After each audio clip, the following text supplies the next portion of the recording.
থাইল্যান্ডের জন্য চেষ্টা করা হচ্ছে ভিসার। অবশ্যই আমি যাবো ইনশাল্লাহ সাথে। তা আমি জাস্ট একটু কথা বলেছে, আমি বলছি মানে কোনো কথা বলেন না। প্রচণ্ড ডিহাইড্রেশন হয়েছে। ডিহাইড্রেশন মিনস হচ্ছে পানি খায়নি আর কি, হয়তো পানি খায়নি, রাত্রে হয়তো ঘুমও হয়নি ঠিক মতো।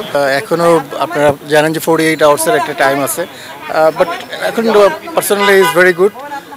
কথা বলতেছে, রেসপন্স করছে, এবং আমার কাছে মনে হচ্ছে ইনশাল্লাহ ভালোই আছে এখন এই মুহূর্তে। প্রথমে ইনফরমেশনটা আসলে কিভাবে পেয়েছিলেন? একেবারে গ্রাউন্ড থেকেই পেয়েছিলাম। গ্রাউন্ডে একটা ছেলে বলছে ভাই অসুস্থ, দেন ওয়াসিমকে ফোন করেছি। সামহাও মানে কানেক্টেড ছিলাম, ড্রাইভারের সাথে কানেক্টেড ছিলাম আর কি। আবারও বলছিলাম যে আপনার ক্যাপ্টেন, বরিশালের ক্যাপ্টেন, আপনার সবার জন্য শকিং, আপনার জন্য নিশ্চয়ই বিষয়টা অবশ্যই আমার জন্য তো অনেক বেশি। ব্যাক টু ব্যাক শিরোপা জিতিয়েছেন। জি, আমার জন্য তো অত্যন্ত বড় শকিং, বাট বাংলাদেশের সব মানুষের জন্যই শকিং ছিল। আমি আশা করি অত্যন্ত তাড়াতাড়ি যেন সে রিকভার করে এবং আমাদের মাসে ফিরে আসেন, এবং খুব ভালোভাবে যেন ফিরে আসেন, রিকভারি করেন। এবং আমি মনে করি যে আপনারা সবাই দোয়া করেন তার জন্য যেন।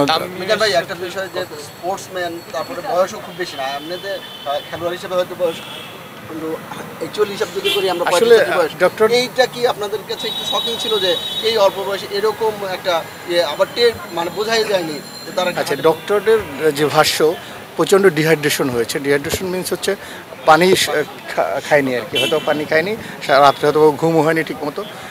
That could be the one reason. আর এই গরমের মধ্যে আসলে ডিপিএল খেলাটা আমার কাছে কেন যেন মনে হচ্ছিল রোজার মধ্যে ইটস লিটল বিট। তামিমের সাথে কি কথা বলার সুযোগ হয়েছে? তা আমি জাস্ট একটু কথা বলেছে, আমি বলছি মানে কোনো কথা বলেন না, জাস্ট দেখে আমি চলে আসি। তবে শেষ প্রশ্ন, যদি আমার পক্ষ থেকে যদি বিদেশে নিয়ে যাওয়া হয়, নিশ্চয়ই ফরচুন বরিশাল পরিবারও তামিমের মানে এ ধরনের কোনো আলাপ হয়েছে কিনা, কিংবা ফরচুন বরিশাল নিয়ে যাওয়া হবে থাইল্যান্ডের জন্য চেষ্টা করা হচ্ছে ভিসার। অবশ্যই আমি যাবো ইনশাল্লাহ সাথে। মিজান ভাই, আপনি যেটা বললেন যে ডিপিএলটা এই সময় খেলা, এটা তামিমের এটা তো এক ধরনের অ্যালার্মিং। তামিমের এটা নিয়ে আর কথা না বলি, এটা কি চেঞ্জ করার এই বিষয় যদি মানে কবে নাগাদ থাইল্যান্ড নিতে পারে যদি একটু বলতেন। মানে ডক্টর শিডিউল দিতে হবে, তার বডি যখন পারমিট করবে, ডক্টর যখন পারমিট করবে তখন, এখন বলা যাচ্ছে না। বাট সবাইকে হোপ ফর দ্য বেস্ট, সবাইকে রিকোয়েস্ট করছি, বাংলাদেশের সকল মানুষের কাছে রিকোয়েস্ট করছি তামিমের জন্য দোয়া করুন প্লিজ। ধন্যবাদ সবাইকে।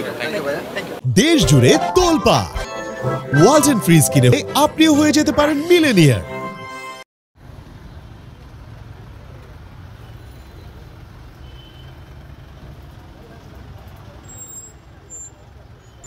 আমি